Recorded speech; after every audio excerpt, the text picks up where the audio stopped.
그 예수 그리스도를 통하여서 구원으로부터 벗어날 수가 없습니다. 이게 바로 인간의 존엄성의 가치이죠. 그리고 하나님께서는 인간을 이렇게 만드시고 나서 인간이 거할 수 있는 거처를 오늘 허락하셨음을 우리가 볼 수 있습니다. 그 거처가 어디입니까? 우리 8절 말씀을 보게 되면 동방의 에덴의 동산을 창설하셨다라고 말씀하십니다. 이 뒤에 보게 되면 이 에덴 동산에는 무엇이 있습니까? 아름답고 먹기에 좋은 나무가 있어요. 그리고 또 무엇도 있습니까? 생명나무와 선악을 알게 하는 그러한 나무도 있다라고 말씀하십니다. 이 생명나무와 선악을 알게 하는 나무는 이제 그 뒤에 보게 되겠지만, 아무튼 이 에덴 동산은 너무나도 좋은 그러한 땅임을 우리가 알 수 있죠. 그리고 그 뒤에 말씀해 보게 되면 에덴 동산이 어디에 있는가, 어디쯤 있는가를 우리에게 설명해 주고 있습니다. 이 에덴 동산의 그러한 모습과 위치에 대해서 우리에게 설명해 주는데, 강이 에덴으로부터 흘러나와서 동산을 적신다라고 합니다. 그렇죠? 내 근원이 되었다라고 말씀하고 있습니다. 에덴으로부터 물이 흘러나와서 그 모든 동산을 적시고 그것이 바로 어떤 강의 출처가 되었다라고 합니다. 그래서 첫 번째 강의 이름이 무엇입니까? 비손이고요. 두 번째 강의 이름은 무엇입니까? 기온이고, 세 번째 강의 이름은 히데겔이고, 네 번째 강의 이름은 유브라데입니다. 그래서 많은 학자들이 에덴 동산이 어디인가를 발견하기 위해서 굉장히 많이 연구를 하였습니다. 그런데 어딘지 찾지는 못했어요. 우리가 유일하게 지금 알고 있는 곳은 한 군데밖에 없죠. 어디입니까? 유브라데밖에 없습니다. 유브라데. 구스 근처에 그 기온이라고 하는 그러한 곳이 있다고 하는데, 기온이라고 하는 그러한 장소가 이 중동 지역에 가면 한 군데가 있긴 합니다. 한 군데가 있는데 거기가 어디냐면 그 예루살렘 안에 샘을 기온샘이라고 합니다. 기온샘. 거기 한 군데밖에 없어요. 그래서 어떤 분들은 예루살렘이 그 에덴 동산에 거기가 중심인지 뭐라고 이야기는 할 수 없지만 한 부분이라고 추측은 하지만, 그러나 에덴 동산이 분명히 어디인지를 우리는 알 수는 없습니다. 아마 그 홍수 사건으로 인해서 이게 다 쓸려가고 그렇기 때문에 이거를 더 이상 알 수가 없게 되겠죠. 그러나 이 말씀을 통하여서 하나님이 우리에게 알려주시고자 하는 그러한 것은 있습니다. 오늘 강이 에덴으로부터 흘러나와서 동산을 적셨다라고 하는데, 이 에덴 동산은 우리가 요한계시록 말씀을 보게 되면 무엇의 그러한 예표가 되어지는 것입니까? 거룩한 성 새 예루살렘의 예표가 됨을 우리는 알 수가 있습니다. 우리 같이 한번 말씀, 요한계시록 우리 가장 마지막 한번 볼까요? 요한계시록 우리 21장 말씀입니다. 우리 요한계시록 말씀 때에도 이 말씀을 보았었지만,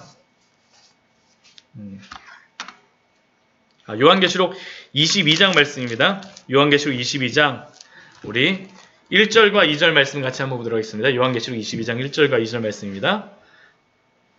같이 읽겠습니다. 또 그가 수정같이 맑은 생명수의 강을 내게 보이니 하나님과 및 어린 양의 보좌로부터 나와서 길 가운데로 흐르더라. 강 좌우에 생명나무가 있어 12가지 열매를 맺되 달마다 그 열매를 맺고 그 나무 잎사귀들은 만국을 치료하기 위하여 있더라. 우리 오늘 창세기 2장 10절 말씀에서는 강이 에덴으로부터 흘러나와서 모든 것의 근원이 되어졌다고 이야기하는데, 이 거룩한 성 새 예루살렘은 어떻습니까? 생명수의 강이 하나님과 어린 양의 보좌로부터 흘러나와서 다 적시고 있죠. 그렇죠? 이 에덴 동산이라고 하는 것은 결국 하나님이 계시는 그 땅을 우리에게 말하여 주고 있는 것입니다. 예수 그리스도를 통해서 이루어질 그 나라를 바로 에덴 동산을 통해서 우리에게 말씀하여 주시죠. 또한 요한복음 7장 38절 말씀에 보게 되면 그 예수님께서는 또한 이렇게 말씀하십니다. 나를 믿는 자는 성경의 이름과 같이 그 배에서 생수의 강이 흘러나오리라 하시니, 이 말씀이 무엇입니까? 하나님과 어린 양의 보좌가 생명수의 출처임을 요한계시록 말씀에서 말씀하였는데, 요한복음 말씀에서는 나를 믿는 자는 성경의 이름과 같이 그 배에서 생수의 강이 흘러나오리라. 왜 그렇습니까? 예수 그리스도가 바로 생수의 근원이요 출처가 되어주시기 때문입니다. 그렇기 때문에 우리는 더 이상 에덴 동산의 그 네 강의 출처가 어딘지 궁금해하는 것이 아니라 예수 그리스도에게 달려가서 그 생수를 마셔야 되는 줄 믿습니다. 이게 바로 우리가 마셔야 되는 생수이죠. 천국을 살아가는 자, 에덴 동산을 살아가는 자는 바로 예수 그리스도로부터 그 생수를 날마다 마시는 자인 줄 믿습니다. 또한 이렇게 에덴 동산의 그러한 곳에 창설하시고 나서 사람에게 어떠한 직임을 주세요. 무엇을 행하라고 사명을 주십니다. 그것이 이 15절 말씀에 보면 말씀하고 있죠. 15절 뒤에 보게 되면 하나님께서 그 사람을 이끌어 에덴 동산에 두어 그것을 경작하며 지키게 하시고 라고 말씀하십니다. 에덴 동산을 경작하며 지키게 하십니다. 우리 앞에 2장 5절 말씀을 보게 되면 여호와 하나님이 땅을 만드셨을 때 비도 내리지 않고 땅을 갈 사람들이 없으므로 들에 초목도 없고 밭에는 채소도 나지 아니하였다는데 이제 채소도 나게 하고 들에 이러한 것들도 초목도 자라나게 하기 위해서 누구를 세우시는 겁니까? 사람을 세우시는 거예요. 사람. 경작하게 하시는 거죠. 또 한 가지는 또 무엇입니까? 지키게 하세요. 지키게 하신다. 근데 이 지키게 하신다는 것은 또한 우리가 알 수 있는 것이 무엇입니까? 에덴 동산을 침범하고자 하는 어떤 존재가 있다라는 것을 우리에게 알려주시죠. 그 존재가 바로 우리는 3장 말씀에 보게 되면 알게 되어집니다. 뱀이 들어오지 않습니까? 아담에게 주신 그 사명이 결국 무엇입니까? 뱀으로부터 에덴 동산을 지켜내라는 것이 바로 사람에게 주었던 그러한 사명입니다.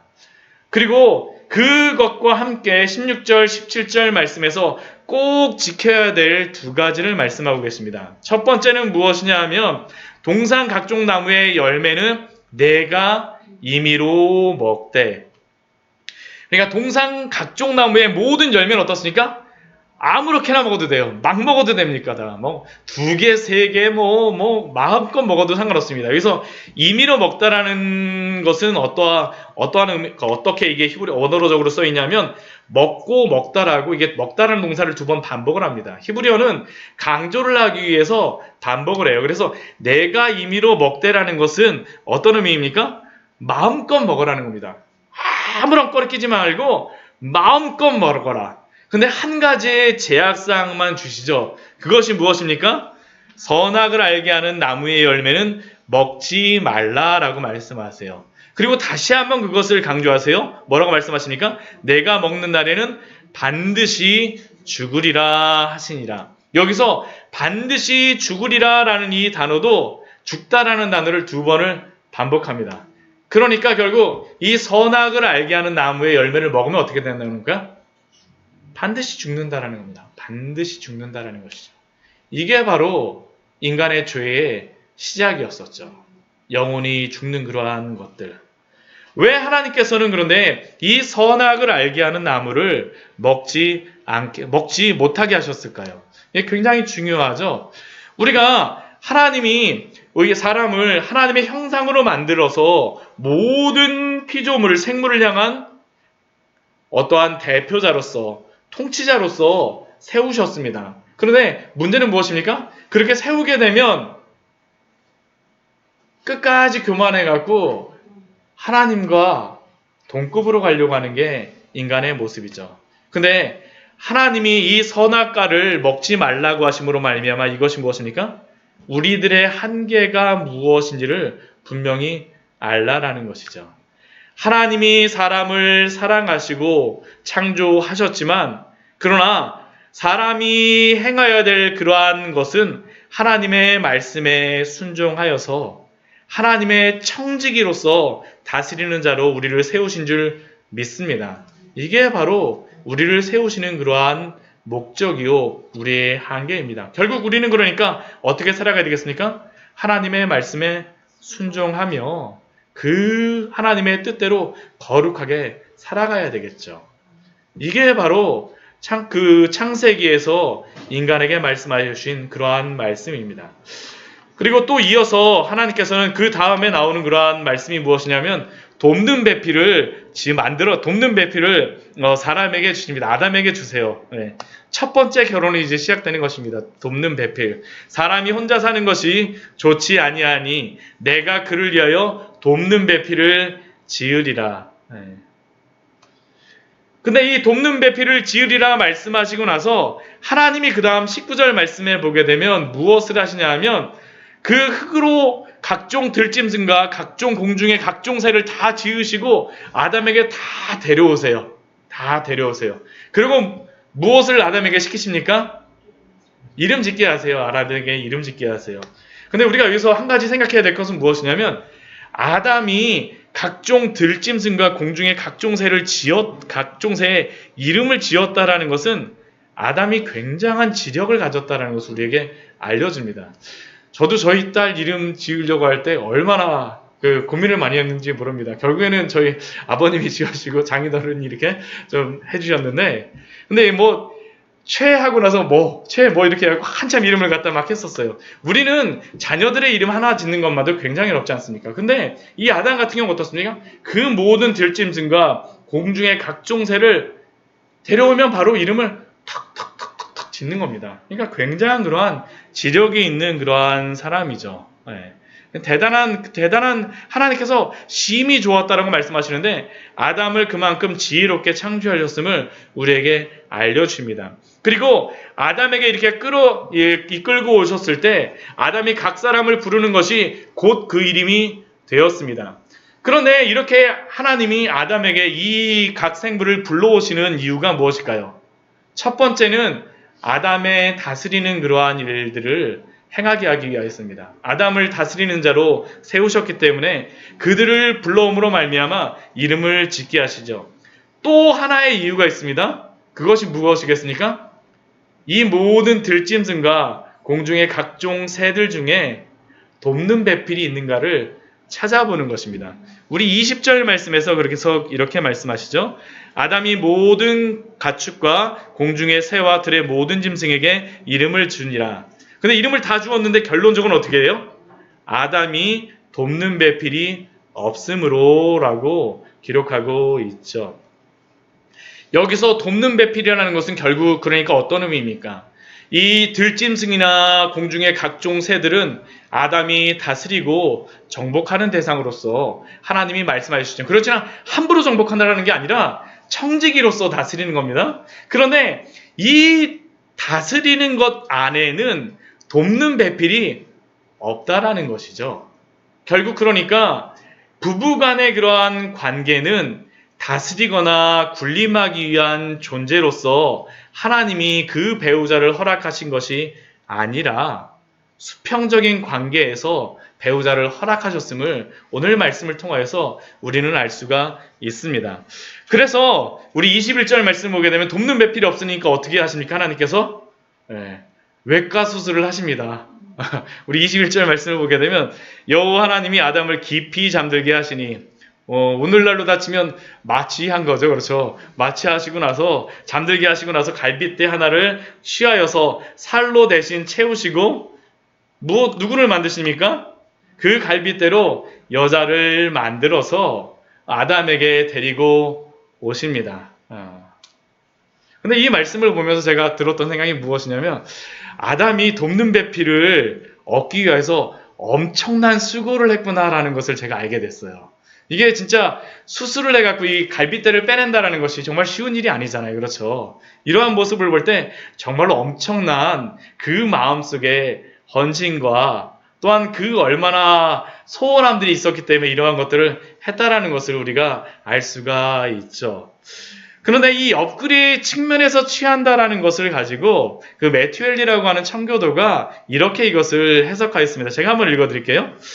하나님은 그녀를 그의 머리에서 취하시지 않으므로 그를 주장하지 못하게 하셨고 그의 발에서 취하시지 않으므로 그에게 짓밟히지 않게 하셨으며 그의 옆구리에서 취하심으로 그와 동등하게 하시고 그의 팔 아래에서 취하심으로 그의 보호를 받고 그의 가슴 근처에서 취하심으로 그의 사랑을 받게 하셨다.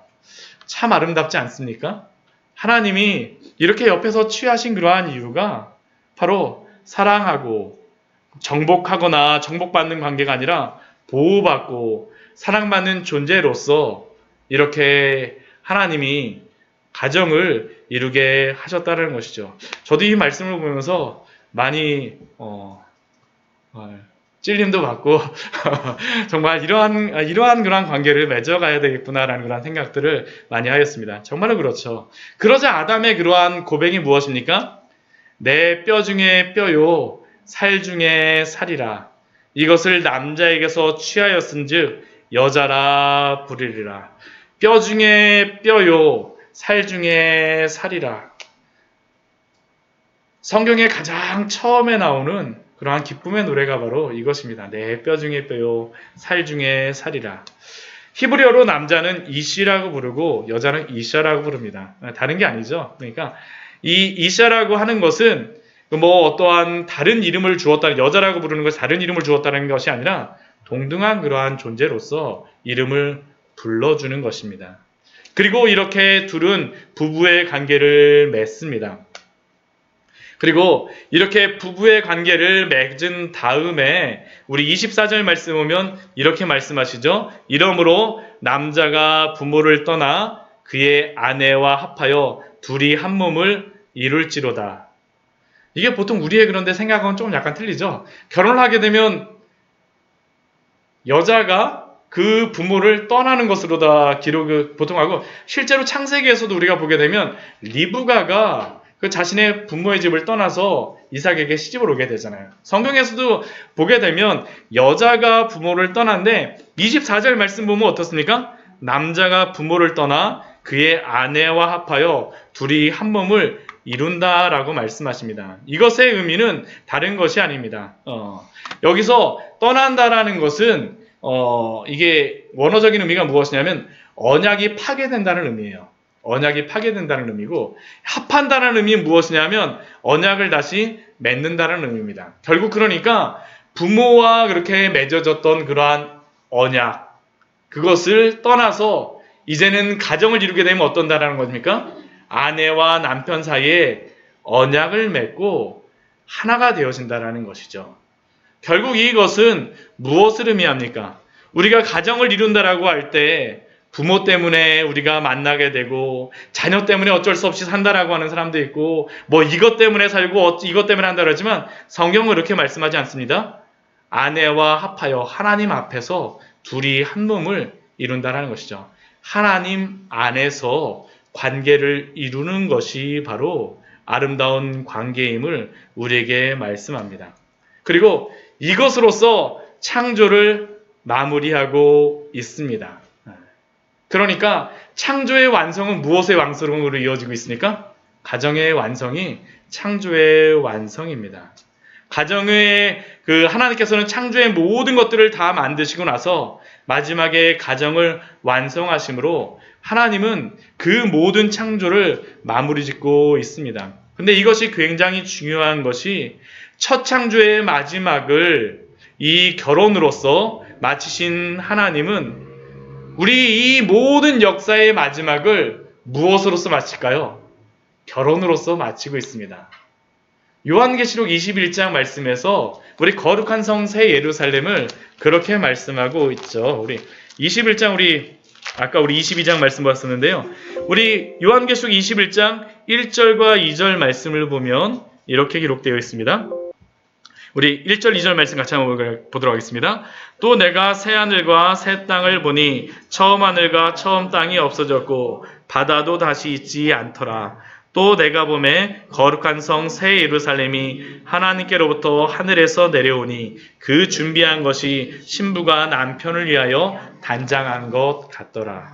결국 이 남자와 여자의 결혼의 그러한 모습은 예수 그리스도를 통하여서 온 성도들이 함께 한 가정을 이루는 그러한 모습을 우리에게 보여주고 있음을 우리에게 알 수 있습니다. 결국 하나님의 백성들은 교회의 일원이자 어린 양의 신부로서 이 땅 가운데서 거룩하게 준비되어야 됨을 잊지 마십시오.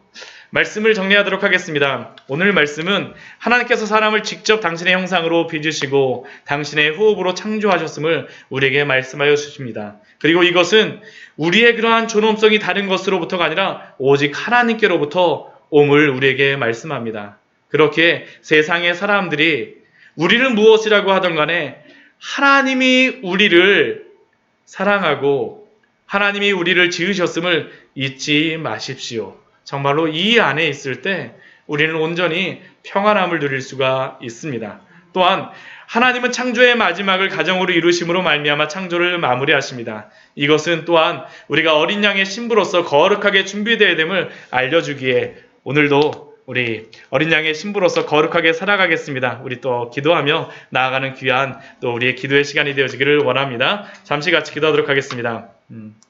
우리 같이